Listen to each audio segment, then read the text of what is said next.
Shalom saudara-saudari yang terkasih, tema renungan kita Yesus nama di atas segala nama yang dibawakan oleh Pendeta Drison Ginting.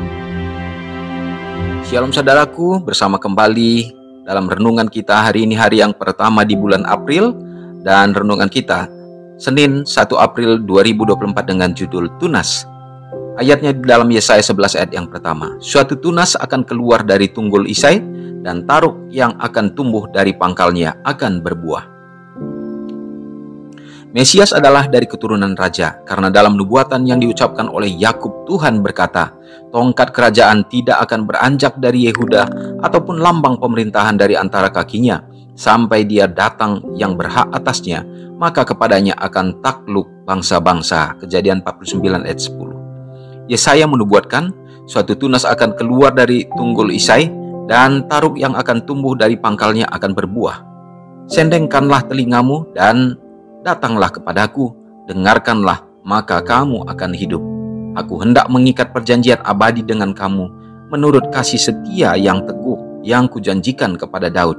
Sesungguhnya, aku telah menetapkan dia menjadi saksi bagi bangsa-bangsa, menjadi seorang raja dan pemerintah bagi suku-suku bangsa. Sesungguhnya engkau akan memanggil bangsa yang tidak kau kenal, dan bangsa yang tidak mengenal engkau akan berlari kepadamu.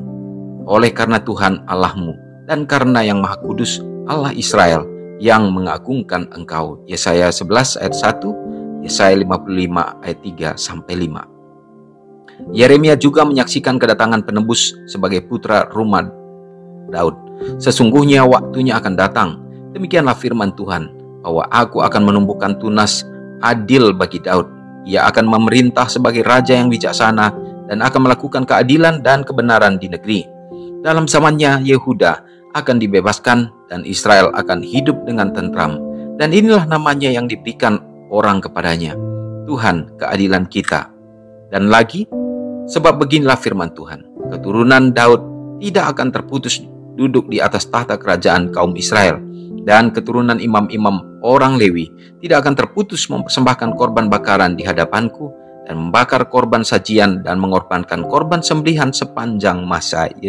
Yeremia 23 ayat 5, Yeremia 33 ayat 17 dan 18. Sedangkan tempat kelahiran Mesias sudah dinubuatkan. Tetapi engkau, hai Betlehem Efrata, hai yang terkecil di antara kaum-kaum Yehuda, daripadamu akan bangkit bagiku seorang yang akan memerintah Israel, yang permulaannya sudah sejak purbakala, sejak dulu kala. Dalam Mika 5 ayat 2. Renungkan lebih dalam, apakah saya akan mengenali Yesus sebagai Mesias dari nubuatan Alkitab jika saya masih hidup pada saat kedatangannya? Sudahkah saya menerima dia hari ini sebagai juru selamat saya? Saudara yang kekasih dalam nama Tuhan, demikianlah kabaran daripada firman Tuhan lewat renungan kita, nubuatan tentang Mesias, di mana sudah dinyatakan bahwa akan muncul dari tunas taruk yang akan muncul dalam kerajaan Daud. Dia adalah keturunan daripada Daud, dan tentunya inilah merujuk kepada Mesias, yaitu Yesus Kristus. Dan bagaimana Yesus yang sudah dinyatakan di dalam perjanjian lama untuk dinubuatkan akan datang, dan semua dinyatakan mulai dari kelahirannya, dalam kehidupannya, sampai kepada kematiannya, bahkan lebih mendetail bagaimana proses dalam pengorbanan Yesus Kristus untuk menebus manusia. Semuanya dinubuatkan. Jadi tidak ada lagi yang patut untuk diragukan oleh manusia bagaimana sesungguhnya kemesiasan, bahwa Yesus adalah Kristus itu. Yesus adalah juru selamat itu.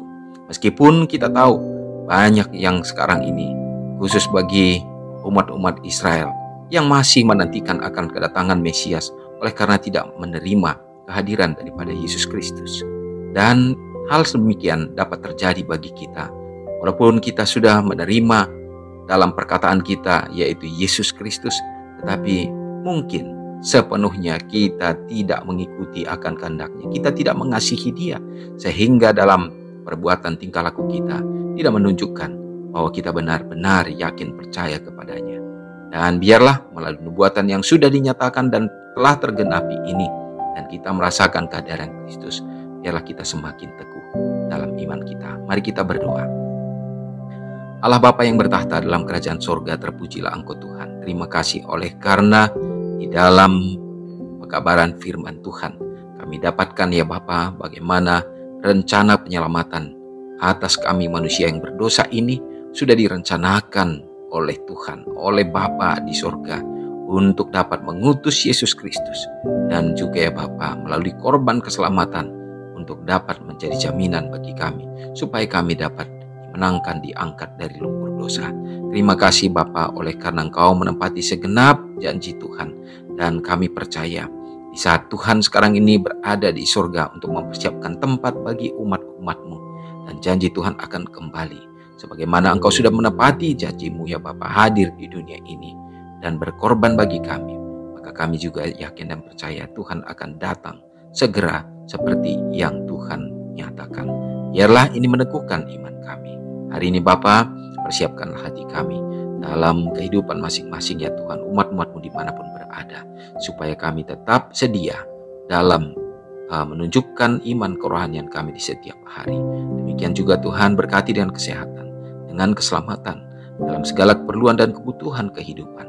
Bukakan tingkap langit supaya membawa kecukupan dalam keperluan kami. Berkati dengan damai sukacita ya Bapa dalam kehidupan rumah tangga, sehingga rumah tangga anak-anak Tuhan dapat memperoleh sukacita, kebahagiaan. Demikian juga Tuhan, anak-anak dalam tumbuh kembang mereka dalam dunia pendidikan, perkuliahan, bahkan yang mencari pekerjaan, Tuhan akan tunjukkan dan berikan sesuai dengan harapan yang dapat membawa sukacita bagi mereka. Berdoa bagi umat-umat Tuhan yang berada dalam keadaan sakit Tuhan, biarlah Engkau juga memberikan kesembuhan, pemulihan. Demikian juga umat Tuhan yang berada di tengah duka cita oleh karena ditinggal oleh saudara kekasih mereka. Biarlah Engkau yang akan menjadi kekuatan dan penghibur ya Bapa, sehingga melalui iman yang diteguhkan akan setia dalam menantikan Tuhan untuk dapat bersama kembali di saat Yesus akan datang. Terpujilah Engkau Bapa. Berkati umat-umat-Mu yang berulang tahun pada hari ini, penuhi dengan kesehatan dan juga panjang umur. Ampuni kami dari dosa kami Tuhan. Doa ini hamba serahkan dalam nama Yesus yang sudah menjadi juru selamat kami. Amin. Selamat pagi, selamat beraktivitas. Tuhan Yesus memberkati. Ingatlah Matius 5 ayat 13-16. Biarlah kamu menjadi garam yang mengasinkan dan terang yang menyinari kehidupan orang lain. Jangan lupa subscribe, like, dan share ke seluruh dunia.